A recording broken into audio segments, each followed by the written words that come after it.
as far as the business of boxing. The best thing is the fighter needs to take almost everything. You paid all that money and had the biggest stage in boxing on Netflix, and that is really the best they could. He knew that he could not beat Bud Crawford, which is why they basically paid him $100 million. Canelo has now said he went easy on Crawford after the defeat while talking on the Joe Rogan podcast about the fight.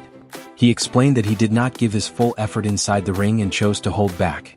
He said he moved at half speed, stood still more than usual, and allowed Crawford to appear stronger.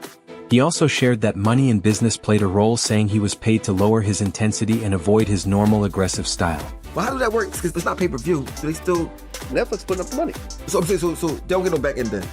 No, there is no back end. There's ticket sales. Yeah, because you know pay-per-view, the back end is the most. There's no pay-per-view. I guess if you give me $50 million up front, I don't really care about it. This statement supported what many boxing fans and experts were already saying after the fight ended. Right away, people felt something was off about Canelo's performance. He hardly used his jab, which has always been one of his biggest strengths. He did not put together combinations or push Crawford with his usual flow. Instead, he threw single punches, stayed in one place, and showed no urgency as the rounds passed. The punch statistics showed the same pattern with some of the lowest numbers of his career. At first, many believed age had caught up to him or that he had slowed down, but his admission changed how everything was viewed. He don't have the punching power, but he has the skills that's necessary. Crawford. Yeah. So you were very impressed with his performance? The point of the matter is, I knew if it came down to if somebody got knocked out, I thought Crawford would probably get knocked out. Yeah. But I know Oscar De La Hoya was among the first to raise doubts soon after the fight. Only hours later, he shared his thoughts online, questioning how Canelo looked so slow and weak compared to normal. He wondered if Canelo truly prepared or if money played a role. For De La Hoya, who worked with Canelo for many years, the performance did not look familiar at all. This was not the style Canelo usually shows in the ring. De La Hoya explained that he had watched Canelo in training camps where his speed, sharpness, and activity were clear, and this fight looked completely different.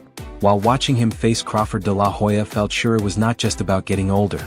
When he got hit by Crawford and he took that deep breath, it's frustrating. Don't get me wrong. Canelo facing the right opponent that's going to stay in front of him, that's going to fight, that's going to make it a brawl, Canelo knocks him out. So I'm not saying Canelo's shot or done. No, it's... Veteran fighter Gabe Rosado also shared his view on the situation.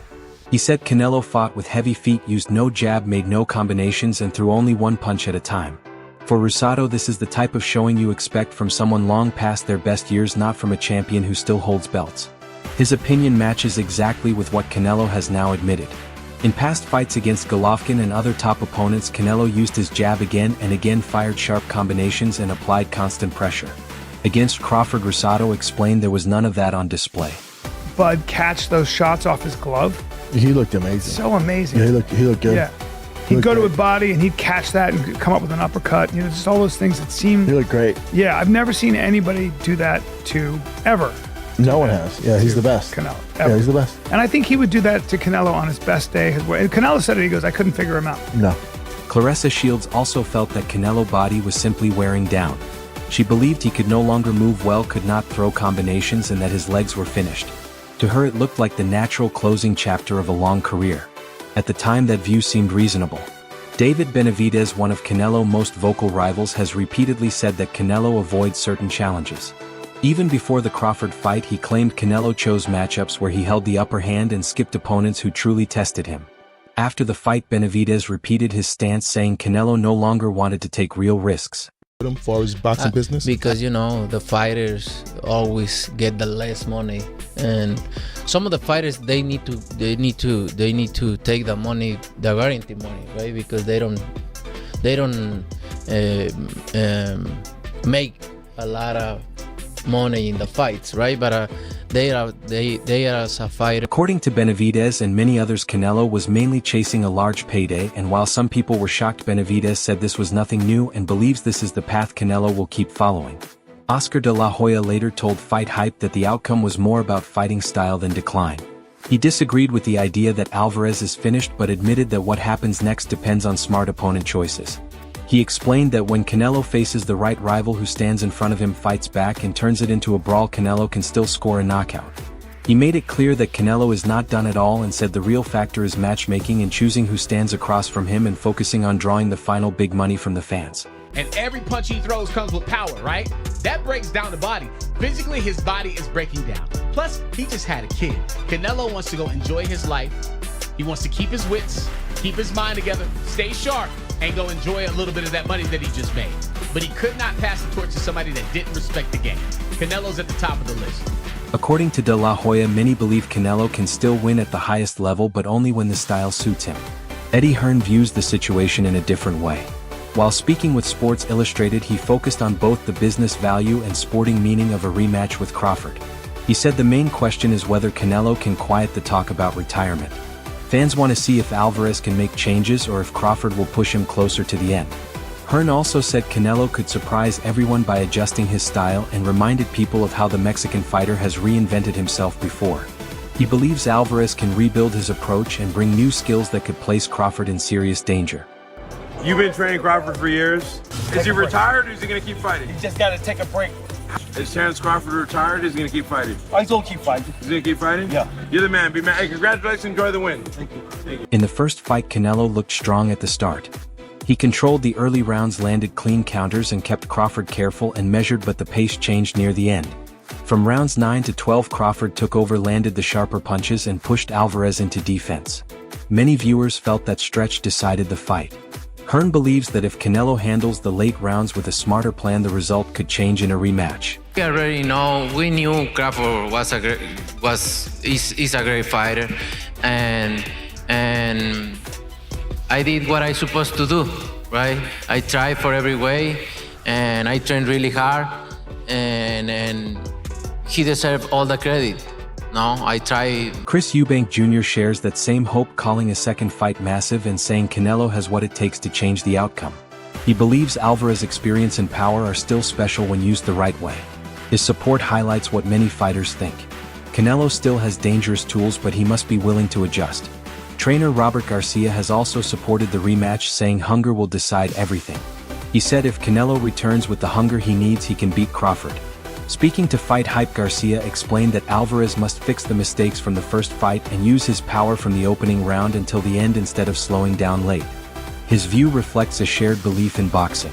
Canelo's ability is still there, but his mindset and desire to use it at full strength will shape what comes next. Love to the rematch. I think in the rematch, if he comes back with the hunger that he needs, he could beat Crawford. Because Crawford, you know, is very talented, but I think Canelo could beat him. Canelo's strong, man. Canelo's strong. Canelo could take a good punch. So I think he could just go and don't respect his punch and throw punches even though you're gonna get hit, but don't. For Crawford, the victory over Alvarez, whether intentional or not, has created new opportunities. Still, there is talk about who he will fight next. Some experts think he might avoid the most dangerous opponents. Fighters like David Benavidez, Dimitri Bivol, Diego Pacheco, and Bektemir Malikaz all have size and power that could challenge Crawford's style and make the fight risky. Facing them carries high risk with unclear reward. Many expect that Crawford may instead pick opponents with recognizable names who bring big paydays but less danger, such as Jermall Charlo or Hamza Shiraz. I don't really want to see that. I don't think there will be much difference. I don't think Canelo can bring anything to the table that's going to surprise Crawford. He's a different fighter now. If this was 10 years ago, yes, I think the fight could have gone a different way.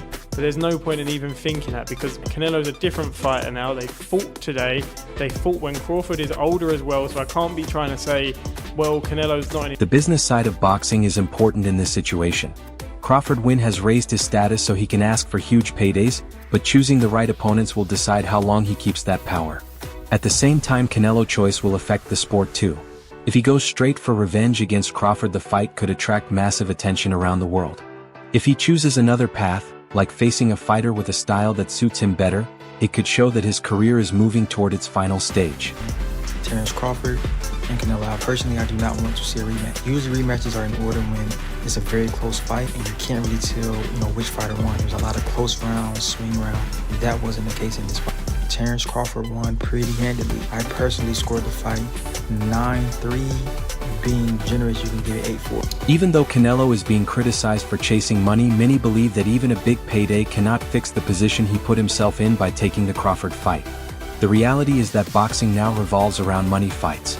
It does not matter if a fighter is past his best or showing signs of slowing down. If the financial numbers are high, the fight happens. That was the case here. Canelo was already declining, but the Crawford fight was too profitable to refuse.